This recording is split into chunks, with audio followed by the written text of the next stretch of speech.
I've got a long question for you. I'm actually just going to answer part of it. Just reading the way that this individual wrote the email, I can tell that he is quite thoughtful. He's very articulate. I'm going to assume, based on how he wrote this, that he's really thinking through his business. And so I'm going to jump to he's in a rural market, and he's identified that within this market there's probably not a tremendous amount of potential, but he would like to try to build up a few crews and build that out as a base. He's just getting started, and then he will spread out to another market, maybe 40 minutes away or 40 miles away, I don't recall which. So he's thinking about this challenge, and he's understanding that his market is not one that can support a big business. So I'm going to read to you his question around marketing. He says, in such a rural market with stiff commercial account competition, mostly do-it-yourself homeowners, and every property over 2 acres is a farm with their own equipment, what marketing strategies can I deploy to best establish and facilitate growth? I know efficiency in maintaining operating costs low enough to price below the do-it-yourself threshold, and the existing commercial operators are crucial. Hence my decision on equipment. And there was a previous question regarding equipment. Is there anything I am missing? Are there any other methods to overcome the do-it-yourself mindset besides how much is your time worth to you approach?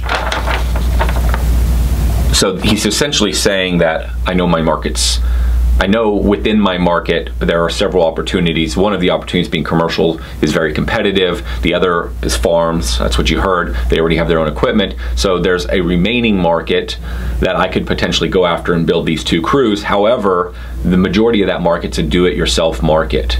So my immediate reaction to that is it's going to be expensive to build this business. Trying to educate that buyer that they should go with you is an expensive proposition, in that you have to educate the market and convince them.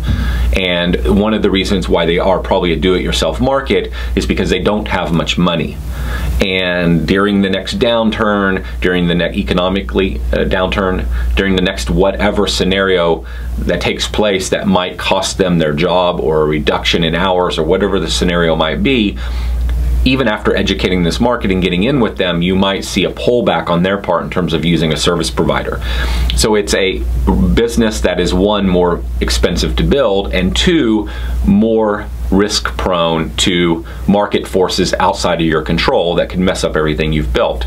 So I'm not discouraging you from building it, because I think the strategy, I'm assuming you live here, and the strategy of let's just get something up and running, potentially learn the business, and then move to another market, maybe keep this running as a satellite, is interesting if you're committed to living in this area and unwilling to just simply move and start your business.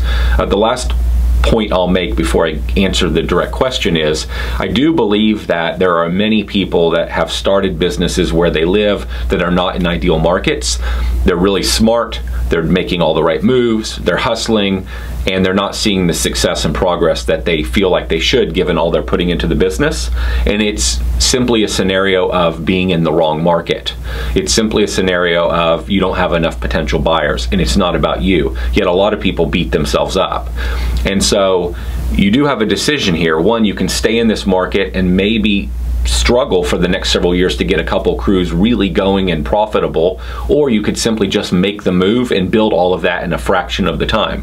There is that scenario. So I would think about this, I would think about that could it potentially be better, I don't know all your situations, to just make the move now and start from scratch in the ideal market that's closest to you. But I'll table that. That's for you to decide. Now, to your point, I think there's one way I would think about this. I would not think so much about educating the market. I wouldn't think so much about all the clever little things I could say that I might get in your head and have you say to yourself, should I just go ahead and hire a lawn care company or whatever type of company instead? Because there, you could say, hey, spend more time with the family, or we can actually save you money on your chemical cost. And the chemical that we can get is, and you wouldn't use the word chemical, that's a bad word, but you can talk along the lines of we can save you money on that. It'll actually be more effective. You can play more golf. You can spend more time with the family. You can play all those emotional triggers. The dilemma is, if at the end of the day they're going to need to hear that message 15 times before they finally make the move. That's an expensive proposition for you from a marketing standpoint. So the way I would approach this market is I would try to find that one little micro thing that I could sell them, that small purchase, even if it's a one-time purchase. What's the smallest thing that I can sell this group that the majority of them want? I don't know your market. If they're larger properties, if they're multi-acre properties, is there something unique to that type of a homeowner, to that type of a property, where you could sell them a $99 service one time, or you could sell them a one-time $30 service? And here's the mindset. I want to be able to do some type of a marketing push, both web and print, door hangers, direct mail, whatever the case may be, where the highest number of potential individuals that I'm sending that piece to are potential buyers. And even if, and I don't need to go for the $3,000 sale, I just need to make them a customer at any amount. If it was $7, great. Can I make them a customer at $7? Because then I have their attention, and then I can build a relationship. And then from there, once I've made them a client, a customer, then I can focus on selling them more and more. Then I can learn more about them, and I can craft a solution for them that they might actually pay for. Because once you get to know them, you might find that this property, they're unwilling to pay for the lawn care, the mowing of the turf, because that's too much. But they might be willing to buy fertilization, weed control, or some other services from you. And then a different homeowner, and you'll never know this till you get to talk to them and know them, they're willing to pay for turf care, but they're unwilling to pay for a different variety of services. So can I just make them a client for the smallest amount, and I want to, again, market a service to this group of potential clients that the majority are most likely to buy. I then make them clients, and I'm not going to play the same game that we might play at our company, where we want you to call us and we're going to make you a client over the phone, and then we're going to sell you stuff later.